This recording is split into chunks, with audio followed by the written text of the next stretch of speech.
utus Kau mengabdi tanpa pamrih, berkarya terus dengan hati teguh. Meski dihina dan menanggung duka, ku utus Kau mengabdi bagiku.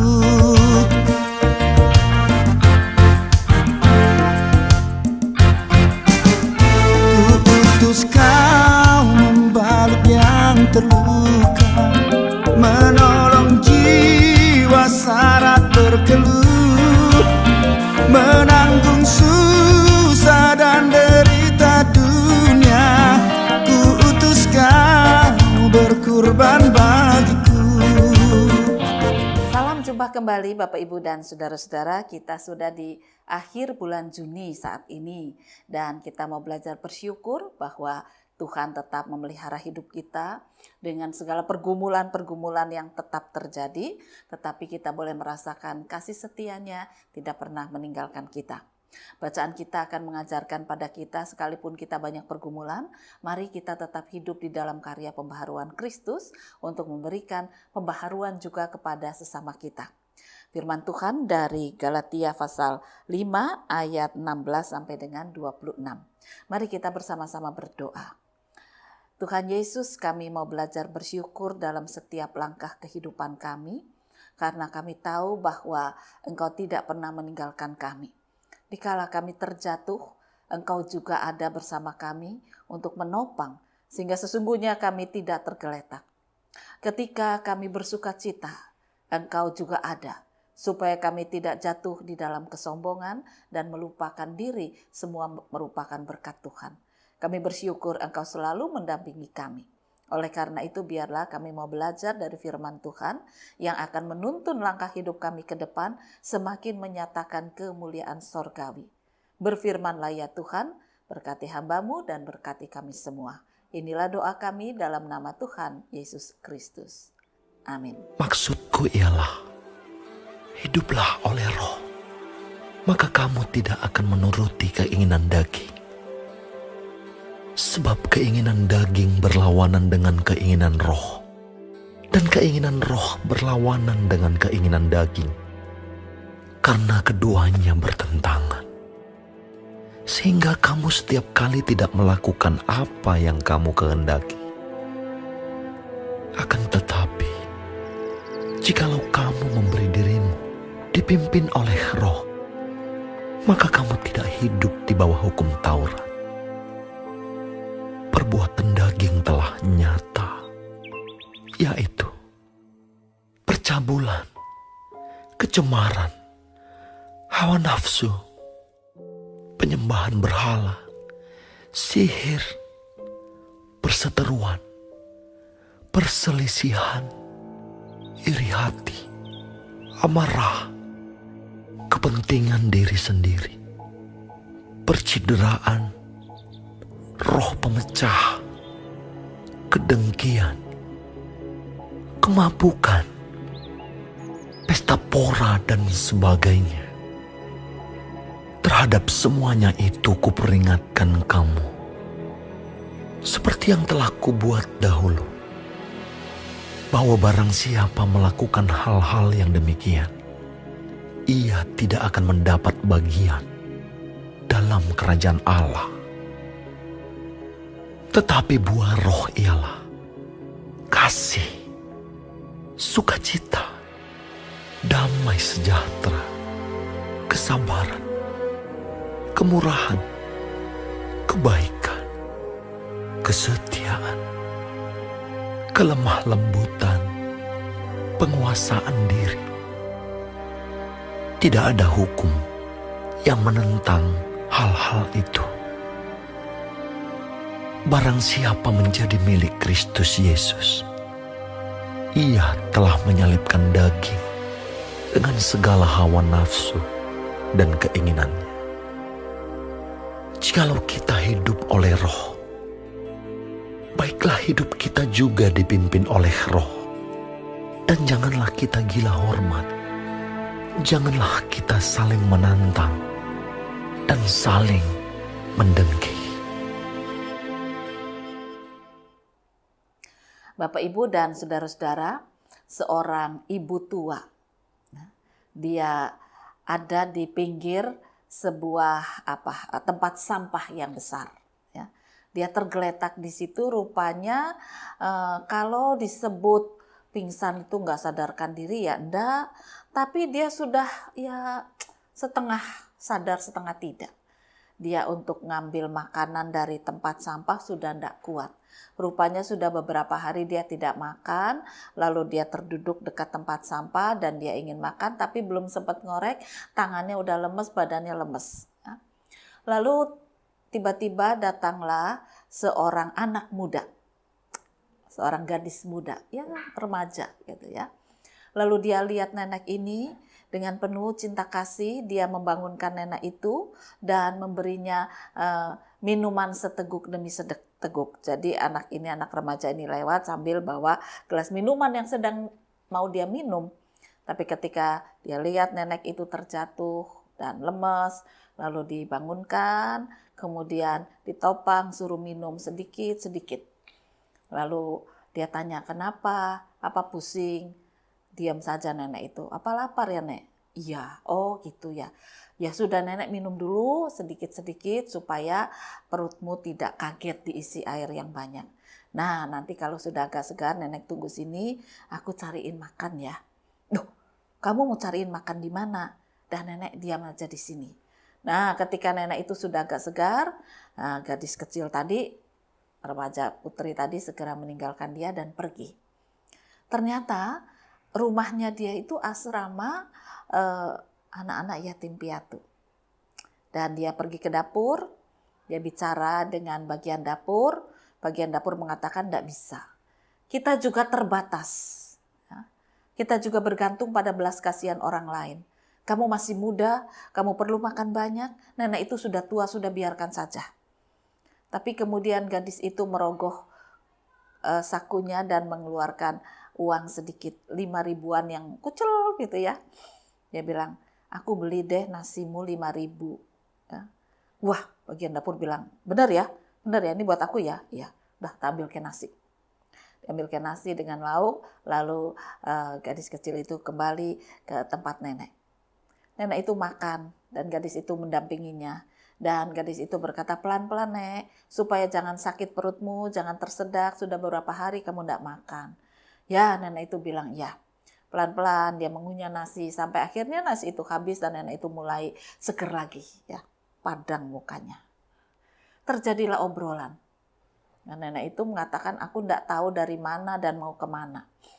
Aku lupa tentang diriku. Aku lupa. Oh, kalau gitu ya nenek mau minggir, jangan di tempat sampah. Nanti kalau hujan, kehujanan gimana? Akhirnya nenek itu dituntun ya cuma ada di pinggiran atau di emperan rumah seseorang. Dan gadis itu pulang, malam itu dia berdoa, minta pertolongan Tuhan. Apa yang harus dia lakukan?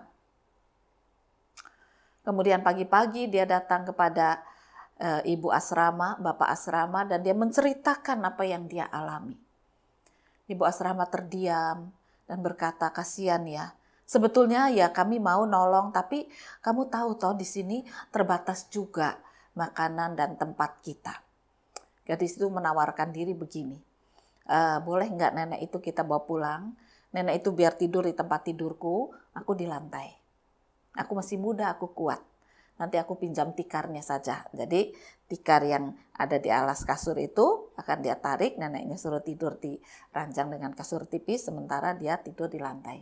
Lalu untuk makannya dia bilang, aku kan punya uang saku.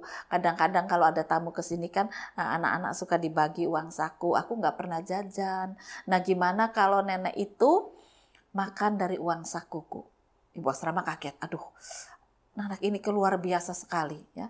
Dia tersentuh hatinya dan dia berkata, aku lebih tua, aku pengurus, tapi aku tidak punya belas kasih. Dan anak ini dengan sungguh-sungguh mengasihi orang yang tidak pernah dia kenal. Akhirnya ibu dan bapak asrama mengatakan, oke lah nak, kamu menegur sikap kami, ya kita bagi-bagi aja lah makan. Ya. Dan kamu enggak usah pakai uang saku, nanti kita bagi rata lah makannya. Apa yang ada kita kasih untuk nenek, mungkin nenek itu juga enggak butuh banyak. Nenek itu dijemput, akhirnya tinggal bersama dengan anak-anak di asrama yatim piatu tadi. Beberapa waktu kemudian nenek itu mulai kuat, mulai segar, mulai ikut kebaktian. Tiap pagi di sana diadakan kebaktian. Dan ketika sudah beberapa waktu nenek itu ikut kebaktian memuji Tuhan, tiba-tiba dia terdiam. Aku ingat lagu ini. Aku selalu menyanyikannya di gerejaku dulu. Tapi di mana ya? Rupanya nenek ini amnesia, ya. Lalu dia diam dan dia di dalam diamnya itu dia berdoa dan berkata, Tuhan, tolong diingatkan saya ini siapa? Apakah saya punya keluarga? Rumahku di mana? Ya. Berhari-hari, berminggu-minggu, nenek dan gadis kecil itu berdoa demikian.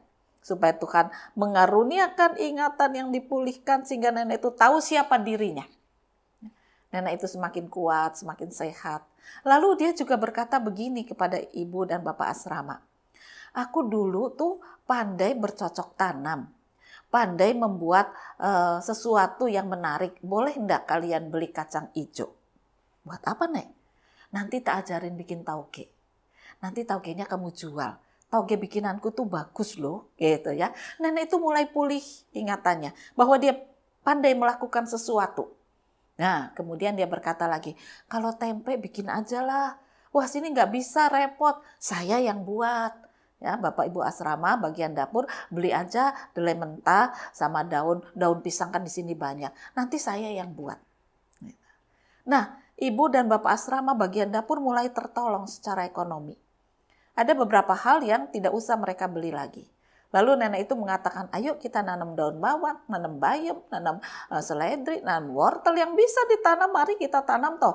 Ada lahan yang cukup di sini. Dan nenek bersama dengan anak-anak itu mulai menanam. Nah, bercocok tanam dan hasilnya beberapa bulan bisa untuk dinikmati. Kira-kira 2 tahun kemudian nenek itu mulai sadar siapa dirinya. Lalu dia bilang begini kepada Bapak Ibu asrama, aku sudah ingat siapa diriku. Aku boleh pinjam telepon? Oh, silakan. Kamu siapa? Tunggu ya. Nanti kalau aku telepon benar, berarti benar-benar itu ingatanku sudah pulih. Nah, kemudian nenek itu mulai telepon. Ketika yang di seberang sana mendengar suara nenek, terdengar jeritan. Ya.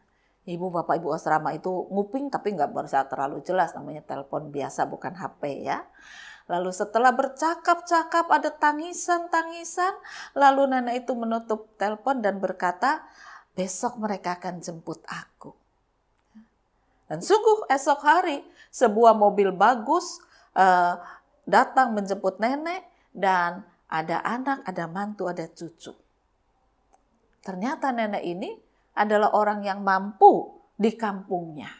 Ya. Aktivis satu gereja. Karena itu ketika jiwanya mulai menyanyi, jiwanya mulai memuliakan Tuhan, dia diingatkan bahwa Tuhan sudah berkarya dan Tuhan terus berkarya. Karena itu biarlah kamu juga menyanyi dan ingat kembali akan Tuhan. Sungguh ajaib, saudara-saudara, 2 tahun nenek itu akhirnya pulih ingatannya. Nah, dikatakan rupanya 2 tahun yang lalu nenek itu pergi, lalu terjatuh, lalu dia amnesia. Sampai kemudian ditemu gadis, dan gadis itu kemudian menolong, membiarkan tinggal di asrama. Lalu anak, menantu dari nenek itu mengatakan, kami akan membantu biaya nenek di sini atau mengganti dan juga akan membantu kebutuhan asrama di sini separuh dari kebutuhanmu tiap bulannya. Wah, kaget Bapak Ibu asrama.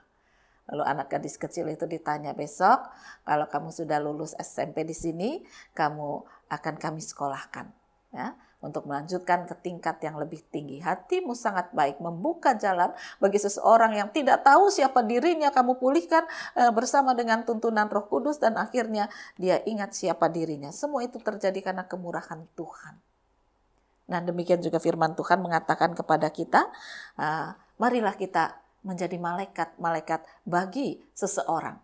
Karena perkataan yang diucapkan oleh nenek tadi kepada anak gadis kecil pertama kali ketika dia dibangunkan untuk minum, nenek itu bertanya, apakah kamu malaikat? Rupanya di dalam ketidaksadarannya atau setengah sadarnya tadi, nenek tadi ngimpi ketemu malaikat. Lalu tiba-tiba dia dibangunkan, diberi segelas air dan dia bertanya, apakah kamu malaikat? Dan kemudian perjuangan iman gadis ini menjadikan nenek itu bisa pulih dan sehat, ketemu keluarganya lagi. Inilah malaikat yang dipakai oleh Tuhan. Nah, bisakah kita juga menjadi malaikat-malaikat di tengah kehidupan keluarga dan masyarakat? Ada banyak orang yang penampilannya masih baik, tetapi mungkin imannya sudah hilang. Ya, sudah tidak lagi percaya pada Kristus. Ada orang yang memang belum mengenal Kristus, masih terhilang. Biarlah mereka kembali. Dua-dua kembali. Melalui sikap kita seperti malaikat, apa yang diajarkan firman Tuhan akan menolong kita, memampukan kita untuk kita menjadi malaikat-malaikat di tengah dunia. Tuhan memberkati firman-Nya. Amin. Mari kembali kita akan berdoa. Tuhan Yesus, ajarkan kami penuh cinta kasih, menjadi malaikat bagi sesama kami, membawa kehidupan baru bagi mereka, menghibur, bahkan membuat mereka bertemu kembali dengan Engkau di dalam karya keselamatan Kristus. Oleh karena itu kiranya Engkau akan berfirman dan akan membuat jiwa kami selalu menantikan kekuatan firman Tuhan, menyegarkan dan menuntun kami memasuki hari esok.